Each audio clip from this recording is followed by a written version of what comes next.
ముందుగా ఈ అవకాశం ఇచ్చిన దేవాదేవుడికి నా వందనాలు. కూడి వచ్చిన ప్రతి ఒక్క బిడ్డకి నా వందనాలు. ముందుగా అన్నయ్యకి వందనాలు.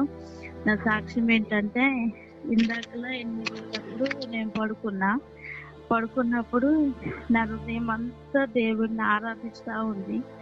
అయితే నేను పడుకొని అలానే ఉన్నప్పుడు అసలు నిద్ర రావట్లేదు. పడుకున్నా, నిద్ర రావట్లేదు.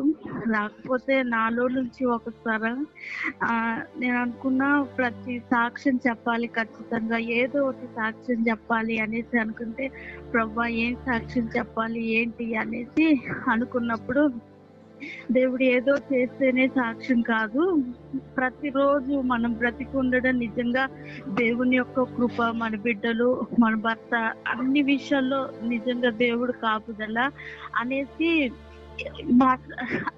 నా హృదయం ఎంతో ధైర్యంగా మాట్లాడుతూ ఉంది.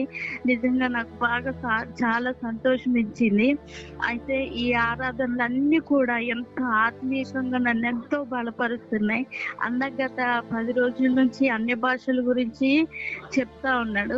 చెప్తా ఉంటే నేను ఉదయకాలమే 10 నుంచి 12 దాకా అన్య భాషలతో మాట్లాడుకుంటా కన్నీటితో అన్య భాషలు మాట్లాడుతున్నప్పుడు ఒకప్పుడు నాకు చాలా భయం వేసేది. అమ్మో, ఏ పరిస్థితి ఎలా జరుగుతుందో, ఏమవుతుందో ఏంటో అని టెన్షన్ పడేదాన్ని, భయపడేదాన్ని. ఏదో ఆలోచనలు, ఏదో భయము, నెగిటివ్ థింగ్స్ అలా వచ్చేయి.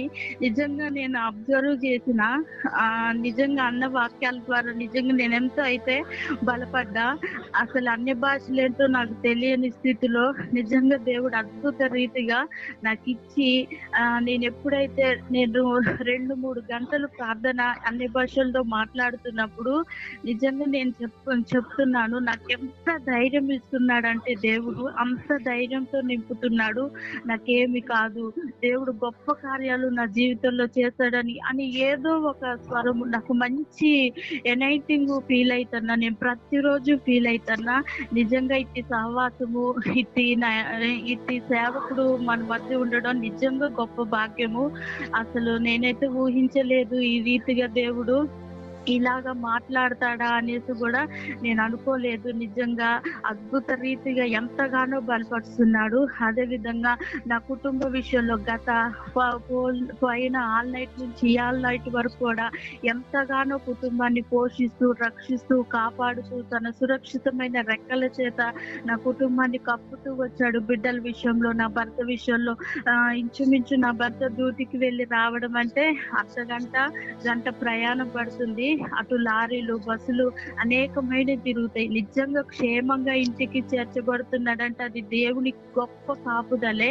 నిజంగా మా కుటుంబంలో దేవుడు ఎన్నో కార్యాలు, అతీత కార్యాలు చేస్తున్న దేవాదేవుడికి ఏమిచ్చినా కూడా ఆయన రుణం నేను అసలే తీర్చలేను. నిజంగా ఇట్లాంటి ఆత్మాయికమైన వాక్యాన్ని బట్టి దేవాదేవుడికి ముందుగా వందనాలు. అనేకమైన విషయాలు దేవుడు మాట్లాడుతూ వస్తున్నాడు. నిజంగా అన్నను మన మధ్య నిలబెట్టి చక్కటి మాటలు బోధిస్తున్న దేవాదేవుడికి నా వందనాలు. ఇట్టి చిన్ని కొద్ది సాక్ష్యం దేవుడి దీవించిన గాక. ఆమేన్. థ్యాంక్ యూ అమ్మా, చక్కటి బట్టి వందనాలు. ప్రభు మిమ్మల్ని, మీ కుటుంబాన్ని దీవించిన గాక. నిజంగా ఆత్మీయ విషయంలో అనేక మర్మాలు దేవుడు అందరికీ బోధించడం ఎంతో చక్కగా వింటున్నాం. ప్రభు యొక్క స్వరాన్ని బలపడుతున్నారు. ఇంకా ఎక్కువగా ఆత్మలో ప్రార్థించడం, ఆత్మీయంగా ఎదగటం, ఆత్మాభిషేకాన్ని అనుభవించటం, నిజంగా దేవుడు మన పట్ల ఎంతగానో కృప చూపించి మనకు సాయం చేస్తున్నాడు. ఇంకా ప్రభు మిమ్మును, మీ కుటుంబాన్ని సమృద్ధిగా దీవించి ఆశీర్వదించును గాక. Thank you. God bless you తల్లి. Praise the lord.